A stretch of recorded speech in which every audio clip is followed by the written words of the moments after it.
Kuniaki Koiso adalah seorang jenderal di Angkatan Darat Kekaisaran Jepang yang menjadi Perdana Menteri Jepang ke-41 dengan masa jabatan antara 22 Juli 1944 hingga 7 April 1945. Selain itu, pada masa penjajahan Jepang, ia juga dipercaya mengemban tugas sebagai Gubernur Jenderal Korea. Sedangkan di Indonesia, Kuniaki Koiso dikenal sebagai tokoh yang memberi janji kemerdekaan kepada Indonesia. Jenderal Kuniaki Koiso memberikan janji kemerdekaan kepada bangsa Indonesia pada 7 September 1944. Namun setelah kekalahan Jepang dalam Perang Dunia II, ia dihukum karena kejahatan perang dan dijatuhi hukuman penjara seumur hidup. Sejarah BPUPKI. Jepang mengharapkan dengan memberikan kesempatan kemerdekaan, tentara sekutu akan disambut oleh negara Indonesia sebagai penyerbu negara mereka. Akhirnya, pada tanggal 1 Maret 1945, Jenderal Kumakichi Harada, pimpinan pemerintah pendudukan militer Jepang di Jawa, mengumumkan pembentukan badan khusus untuk menyelidiki usaha-usaha dalam mempersiapkan kemerdekaan Indonesia yang bernama BPUPKI. Pada hari ulang tahun Kaisar Jepang, Kaisar Hirohito, tanggal 29 April 1945, BPUPKI diresmikan. Dr. KRT Regiman Wedioningrat ditunjuk sebagai Ketua BPUPKI yang didampingi oleh Raden Panji Soeroso dan Ichibangase Yoshio sebagai Wakil Ketua. Pada saat itu, Raden Panji Soeroso juga diangkat sebagai Kepala Kantor Tata Usaha BPUPKI yang dibantu oleh Masuda Toyohio dan Mr. Abdul Ghaffar Pringgodikdo. BPUPKI beranggotakan 67 orang.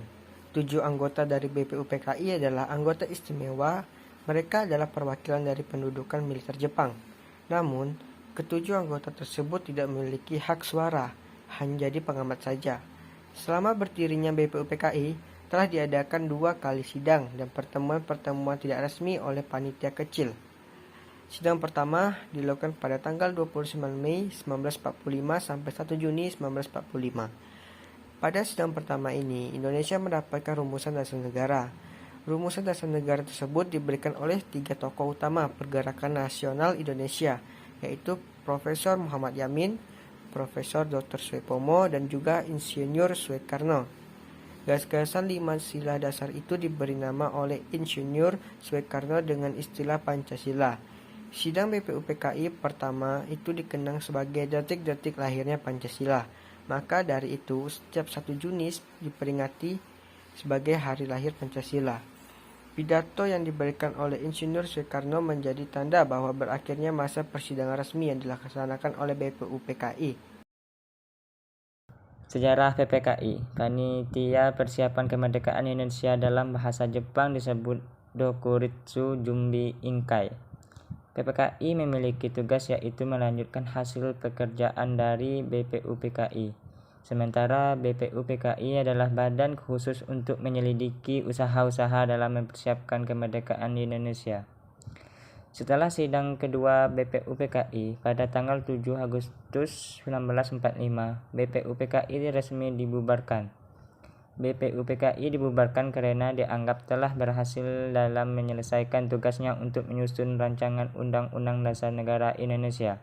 Setelah pembubaran BPUPKI, barulah dibentuk PPKI atau Panitia Persiapan Kemerdekaan Indonesia.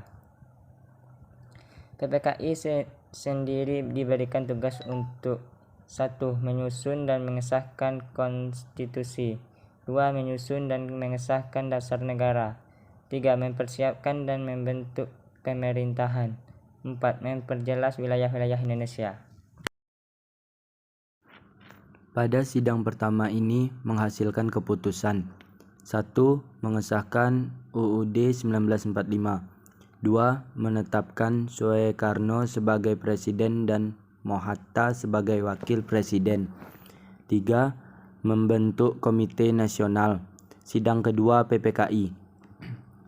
Pada 19 Agustus 1945, PPKI mengadakan sidang kedua yang menghasilkan membentuk pemerintah daerah, membentuk Komite Nasional Daerah, membentuk 12 kementerian, membentuk 4 materi negara, membentuk Tentara Rakyat Indonesia.